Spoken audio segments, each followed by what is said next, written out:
Ako si Daniel. Hindi nyo kilala, pero ito nangyari sa araw ko. Magandang buhay! Agang-aga nga pala, nagwawala na naman si Dior. Siya na lang yung naging alarm clock ko sa umaga. Pag gumigising ako, kahol kasi ng kahol. Nag-toothbrush lang din pala ako dyan at naghilamos. Pupunta kasi ako ng palengke, naubusan kasi ng dog food si Dior. Hindi na kasi ako nakabili kahapon kasi ginabi na kami bumalik. May pinuntahan kasi kami kahapon. At nagayos lang ako at nag-sunblock at umalis na rin ako. Medyo umaambon-ambon nga lang pero okay lang. Buti na lang hindi ganun kalakas. At buti na lang din pagdating ko dito sa bilihan ng dog food, bukas sila. Kala ko kasi sarado kasi nga may paparating na bagyo. Ito lang kasi yung malapit sa yung bilihan ng dog food kasi kung sarado to, malayo-layo pa yung bibilhan ko ng dog food. Kaya bumili na lang muna ako dito ng dog food ni Dior. Kalahating kilo lang kasi yung binili kong dog food. Hindi kasi ako nag-i-stock ng marami. Kasi baka sumingaw. Minsan kasi hindi nila nagugustuhan yung lasa pag sumingaw na. At binayaran ko na pala yung binili ko. Nagmamadali na rin kasi ang bumili at si Dior nagugutom na. Kanina pa yung kahol ng kahol.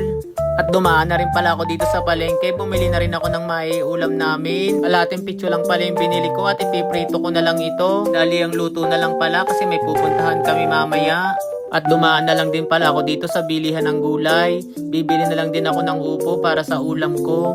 Kayo ba guys, anong nilalahok nyo sa upo? Ako kasi nilalagyan ko lang ng luya at kamatis. Tsaka nilalagyan ko na rin siya ng gabing puti at bawang at sibuyas. Nasanay na rin kasi ako nang nilalahokan ko ng gabi ang upo pag niluluto ko. At pagkadating ko pala sa bahay, pinakain ko agad si Dior. At bigla na lang bumuhos ang malakas na ulan.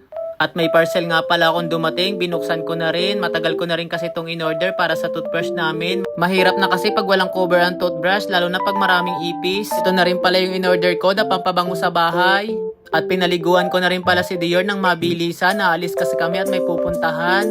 Aalis kasi kami ngayon, dadahin namin sa vet si Dior. Nag-text kasi yung vet niya na hanggang alas 3 lang daw kasi may bagyong paparating kaya nagmamadali na kami. At nakarating na pala kami dito sa vet ni Dior. Medyo malapit din kasi yun dito sa amin. Buti na nga lang din dito sa nabili namin bahay, halos lahat kompleto na, hindi na namin kailangan lumayo at bumiyahe ng malayo. Medyo kasi may kalayuan din sa amin ng bayan, medyo paloob kasi yung bahay namin.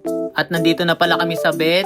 Ngayon kasing araw, schedule na ng vaccine at deworm. Nung last kasing visit namin, vaccine lang yung ginawa sa kanya, hindi muna siya diniworm. At nag-login pala muna ako, sinulat ko ang pangalan ni Dior, may pasyente pa rin kasi sa loob. At maya-maya tinawag na rin kami, tapos na daw yung isa kaya si Dior na yung sunod. At tapos na palang mabaksinan si Dior, hindi na pala ako nakapagkuha ng video sa loob, bawal kasi. At buti na lang din, napakabait ni Dior, nang tinurukan siya, hindi man lang umiyak. At bumaba na rin kami, sa baba kasi kami magbabayad. Kung may mga alaga din po pala kayo dyan na gusto nyo pong paturukan, dito nyo na lang din po pala dalahin sa Abyss Agri-Vet Clinic. At pagkadating pala namin, nabubuhayin ko yung electric fan, bigla akong may nakitang daga sa loob ng electric fan. Nagtataka rin pala kami kung paano siya nakapasok dito sa loob ng electric fan. Nung kinuha ko siya, patay na siya. At itinapon ko na lang pala siya sa labas ng bahay namin. At inayos ko na rin pala ang kulungan ni Dior. Lumalaki na rin kasi siya. Ang hirap kasi dun sa dati niyang kulungan, napakaliit. Kaya pag tumalon siya, nadadala niya yung kulungan sa sobrang tababa naman niya. At inilagay ko na rin pala siya dito sa kulungan, mukhang kinakabahan pa. At pagkababa ko sa kanya, nilagay ko lang yung paborito niyang teddy bear. At inayos ko na rin pala, ipapalaundry namin. Medyo marami na rin kasi kaming labahin. Halos nasa isang linggo na rin kasi kaming hindi nakakapagpalaba.